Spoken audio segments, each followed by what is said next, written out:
Hello, in this lecture we will look at Wallace Stevens and his poems. To begin with, we will pay attention to the historical and literary context, then see his life. Further, we will understand his idea of imagination with reference to poetry and poet. Then we will analyze two poems, Anecdote of the Jar and 13 Ways of Looking at a Blackbird, and conclude. When we see the historical and literary context, we come across the first two world wars and the American participation in the two world wars. In addition to this, we also see the Great Depression of 1929 having its effect on the whole of American people.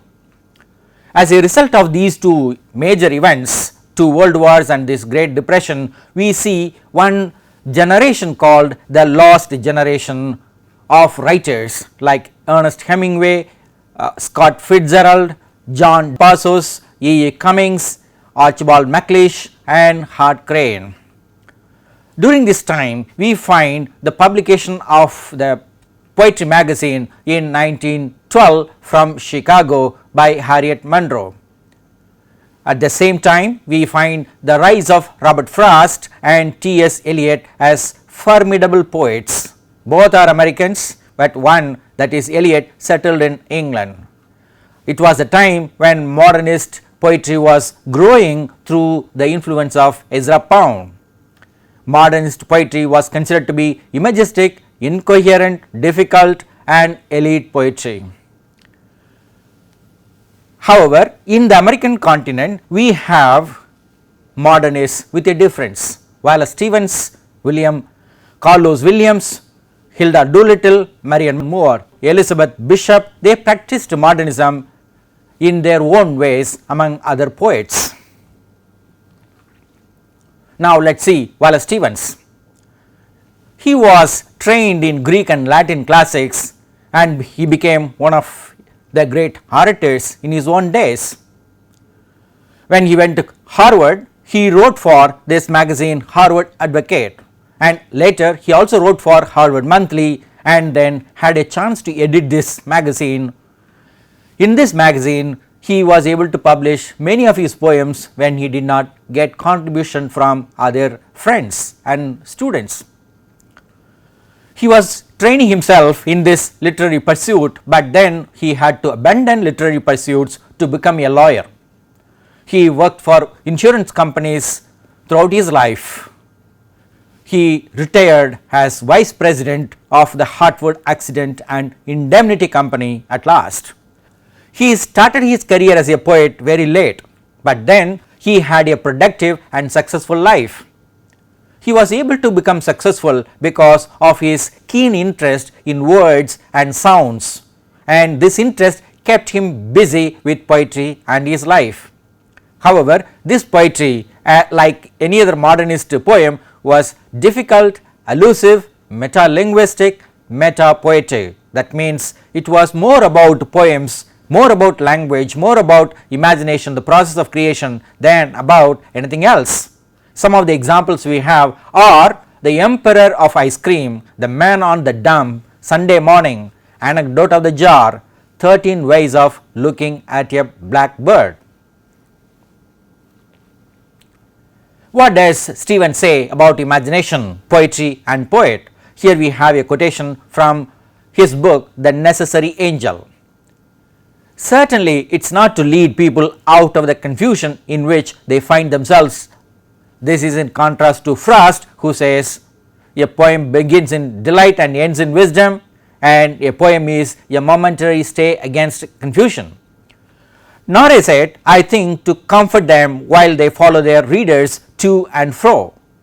I think the artist's function is to make his imagination theirs, and that he fulfills himself only as he sees his imagination become the light in the mind of others. His role, in short, is to help people to live their lives. Whatever words they may use, finally this comes to the major crux, that is, poems, poets help us to live our lives. What is interesting about this imagination is that this imagination of the poet becomes light in the mind of the readers. Perhaps this echoes Paradise Lost, darkness visible from book 1. Now let us read this poem, Anecdote of the Jar. I placed a jar in Tennessee, and round it was upon a hill. It made the slovenly wilderness surround that hill. The wilderness rose up to it and sprawled around, no longer wild. The jar was round upon the ground and tall and of a port in air. It took dominion everywhere. The jar was grey and bare. It did not give of bird or bush like nothing else in Tennessee. It is a short poem. It looks like a traditional poem. Let us see what it is all about. First, let us pay attention to the thematic contrast we have in this poem between man, that is the speaker of the poem, and nature, that is the hill in this poem. We have a product, that is jar. This jar is manufactured product, that is why we have used that word product, and then we have the wilderness with many kinds of bushes, plants and things like that. We have domesticity and wilderness, plain land and hill, earth and heaven. This idea of heaven is connected through this expression, a port in air. Probably this jar is something like a kind of link between earth and heaven. We have this dominion on the one hand and free land on the other hand, then imagination and reality. This anecdote of the jar is like an anecdote of a poem. What is an anecdote? It is a short amusing story. This reminds us of a tale told by an idiot, full of sound and fury, signifying nothing, in Shakespeare's Macbeth. When Macbeth was interested in becoming the king, when he was possessed by the desire to become the king, that is to have power, then he was not aware of the consequences, but later on when he became the king, he understood it was not an easy job. The kind of human intervention that we have in nature is what is something that we have to think about seriously, at least at this time of COVID-19. Let us see the poetic devices in this poem. We have metaphors, symbols and other devices. Let us see metaphor and symbol in this jar. This jar is a symbol of human product, human imagination, the whole human being. Next, we have the hill as a metaphor or symbol for the whole of nature. We have assonance in round upon the ground, assonance in slovenly wilderness, again alliteration in bird or bush.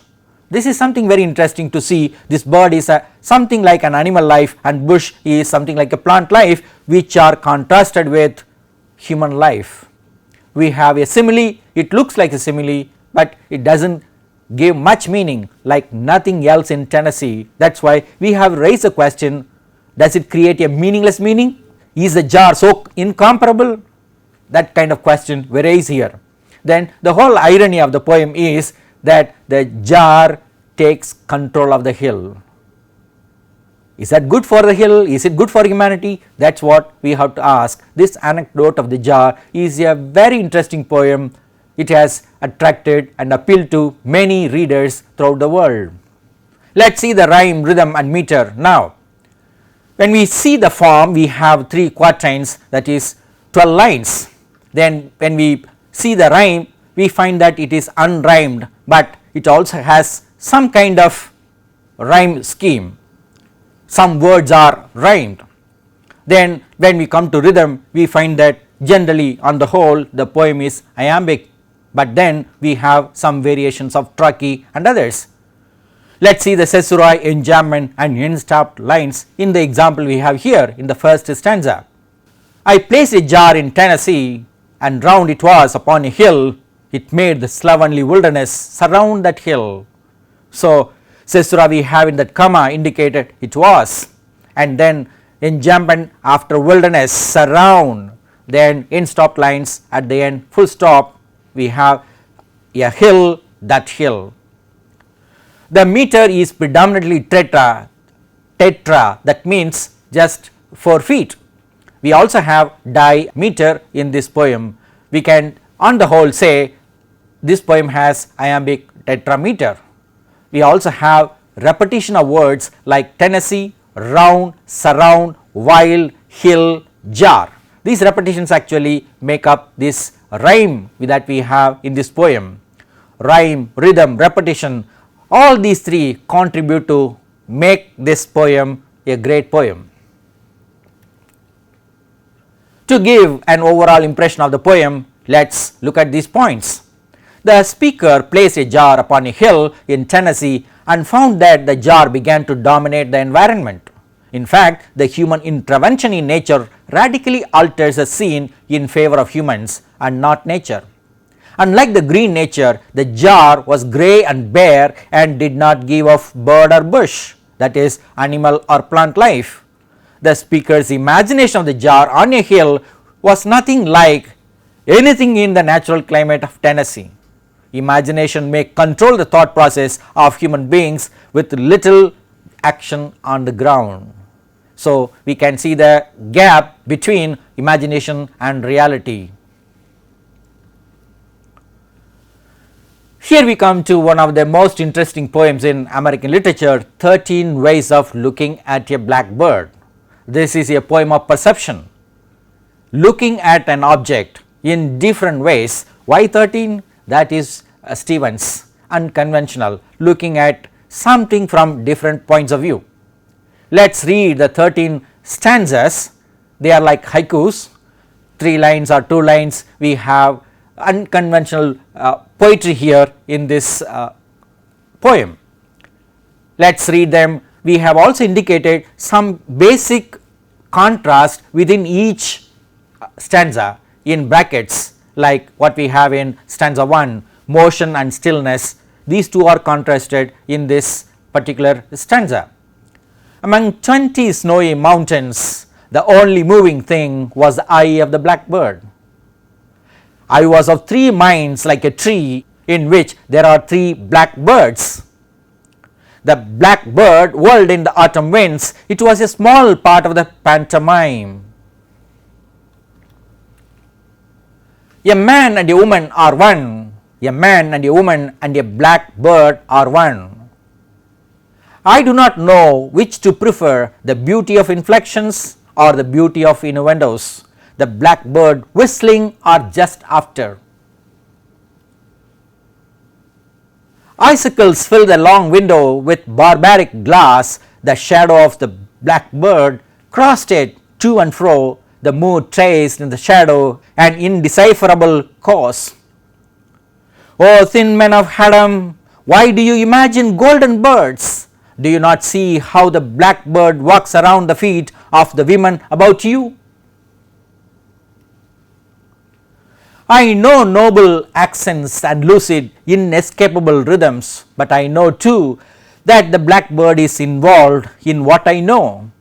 When the blackbird flew out of sight, it marked the edge of one of many circles.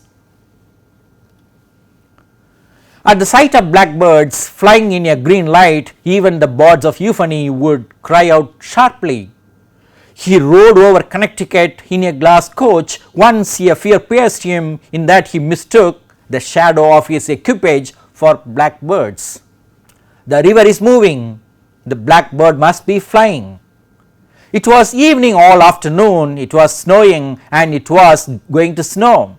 The blackbird sat in the cedar limbs. These are the 13 haiku-like poems, stanzas we have in 13 Ways of Looking at a Blackbird. What is this blackbird? Obviously, it has some symbolic reference. Let us see the thematic contrast here, which we indicated in every stanza through brackets like one and many, present and absent, cause and effect, motion and stillness. Here we can see some of them being summed up. White and black, actually in the perceptual context, this white and black is to discriminate things very clearly, but in nature, in reality, it does not happen. That is why we have used that expression, binary perceptions, through the colors white and black. Then let us see all of them: mind and nature, imagination and reality, man and woman, human beings and birds, beauty and ugliness, golden bird, blackbird, one and many, shadow and reality, forenoon and afternoon, lastly observer and observed. When it comes to forenoon and afternoon, it refers to time. And can we really differentiate between forenoon and afternoon? Is it not a kind of continuum, temporal continuum that we have? That is a kind of question that is at the center of this poem. Similarly, what is the difference between the perceiver and the perceived? We have a kind of contact, we have a kind of relationship, and what is observed is closely related to who is observing. A number of poetic devices in the poem are there. Of course, the symbol of the blackbird for reality is the most dominant of the symbols in this poem.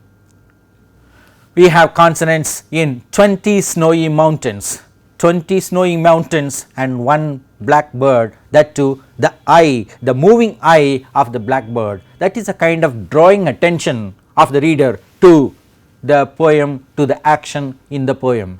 We have assonance in the only moving thing. Then we have a simile like a tree, tree. This is how Stevens plays with words. Then assonance in icicles fill the long window. Alliteration and assonance together we have in these two words, no, noble. Apostrophe, oh thin men of Haddam. Haddam is a city with various meanings, city in America, city in the ancient period. Assonance, flying in a green light. Poetic form is that of haiku with comments on seasons and other objects which are visible in that particular perceptual context. Let us see the rhyme, rhythm and meter in this poem. Of course, this is a free kind of verse, so we do not have much rhyme. Then rhythm is predominantly iambic in the section that we have chosen here, and in other sections it may vary. That is why we call it polymetrical. Then let us see the enjambment and in-stopped line. I do not know which to prefer, the beauty of inflections or the beauty of innuendos, the blackbird whistling or just after. So we have this enjambment in inflections or the beauty of innuendos, then again bird whistling or just after. So we have 4 feet in one line and 2 feet in another line. That is why we call it polymetrical. There are many variations, but the major one is tetra meter we find in this poem. What do all these poetic devices and rhyme, rhythm, meter mean? That is why we have this overall impression. This poem offers 13 snapshots of a blackbird for expanding our perceptive power. When we look at an object from one point of view, we will have only one opinion or one image, but when we look at it from different angles, then we will be able to have probably a 360-degree view of what we are looking at. What is contrasting and unique draws our attention, like the moving eye of the blackbird in unmoving snowy white mountains. That is interesting, black and white and moving and unmoving, these two are contrasted within the first stanza itself. We have as many minds and eyes as the objects in nature to see each of them individually. I consider this to be the most important aspect of Stevens' poetry, which is well represented in this poem. We have millions and millions of objects, everything is there, and similarly with one eye we can see everything individually. That means this one eye can have multiple functions to see each object differently. If we develop that kind of ability to see things differently according to their own nature, that is fantastic for the world. The blackbird puts up a show as men and women do. We can see the blackbird or its shadow or nothing, depending on our own vantage point. Poets see reality and project it to us on a screen. That is what this whole poem is, something like a screen. We see the blackbird in different positions. We have our vision only as far as the object appears. our vision will be meaningful only till we see the object. This once the object disappears, then we do not have vision of that particular object. We can imagine the objects, of course, that is there. To give you a summary of Wallace Stevens and his poems, we can say we have looked at the historical and literary context in which Wallace Stevens was writing against the background of the two world wars and the Great Depression, among his own colleagues like Eliot, Pound, Frost, Robinson and everybody else. Most importantly Carlos Williams, we will see him next.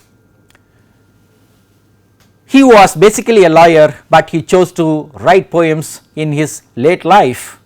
He has very interesting poems. He is considered to be one of the central poets of American poetry.